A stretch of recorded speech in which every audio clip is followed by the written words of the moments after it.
দর্শক, অত্যন্ত গভীর দুঃখের সঙ্গে জানাচ্ছি, বেগম খালেদা জিয়া আর নেই। ইন্না লিল্লাহি ওয়া ইন্না ইলাইহি রাজিউন। এবার কেয়ার হসপিটালে তিনি 1 মাসেরও বেশি সময় ধরে চিকিৎসাধীন ছিলেন। আজ ভোর 6টার দিকে তিনি মারা গেছেন। প্রথম আলোর খবরে বলা হচ্ছে, সালাউদ্দিন আহমেদ প্রথম আলোকে জানিয়েছেন যে বিএনপির ভারপ্রাপ্ত চেয়ারম্যান তারেক রহমান জানিয়েছেন আম্মা আর নেই। দর্শক, 3বারের প্রধানমন্ত্রী এবং স্বৈরাচার বিরোধী আন্দোলনের অন্যতম নেত্রী তিনি। এরশাদ বিরোধী আন্দোলন এবং শেখ হাসিনার বিরুদ্ধে যে আন্দোলনের তার ভূমিকা নতুন করে বলার কিছু নেই। এবং শেষ দিকে তিনি চরম খারাপ অবস্থার মধ্যে ছিলেন।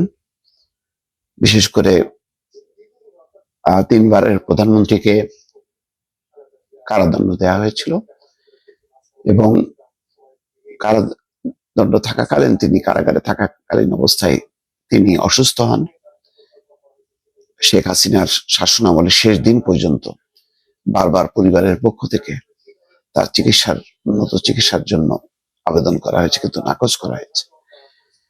এই অসুস্থ অবস্থায় বেগম খালেদা জিয়া শেখ হাসিনার পতন দেখেছেন। তারপর তাকে চিকিৎসার জন্য লন্ডনে নেওয়া হয়েছে এবং শেষে তিনি সেনাকুঞ্জে এক অনুষ্ঠানে যাবার পর একদিন পরেই তিনি নিউমোনিয়া আক্রান্ত হন এবং এভার কেয়ার হসপিটালে তিনি ভর্তি হন। 1 মাসেরও বেশি সময় ধরে তিনি চিকিৎসা নিচ্ছিলেন এবং 2 দিন আগেই ডাক্তার জাহিদ গণমাধ্যমকে বলেছেন তিনি অত্যন্ত সংকটাপন্ন। তারেক রহমান দেশে আসার পর প্রায় প্রতিদিনই রাতে রাতে লম্বা সময় ধরে বেগম খালেদা জিয়ার দেখতে গেছেন। কালকে রাতেও ছিলেন এবং তখনও চিকিৎসকরা বলেছেন অত্যন্ত সংকটময় সময় অতিক্রম তিনি করছেন। তখনই বোঝা যাচ্ছিল যে বেগম খালেদা জিয়া আর হয়তো ফিরবেন না।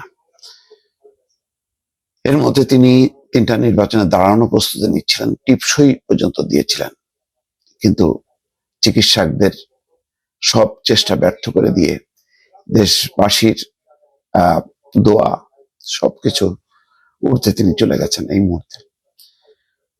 দর্শক, নিশ্চয়ই বেগম খালেদা জিয়ার সম্পর্কে মৃত্যুর নানা দিক নিয়ে নিশ্চয়ই আপনাদেরকে জানাবো।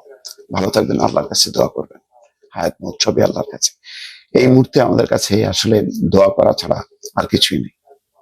ভালো থাকবেন। আল্লাহ হাফেজ।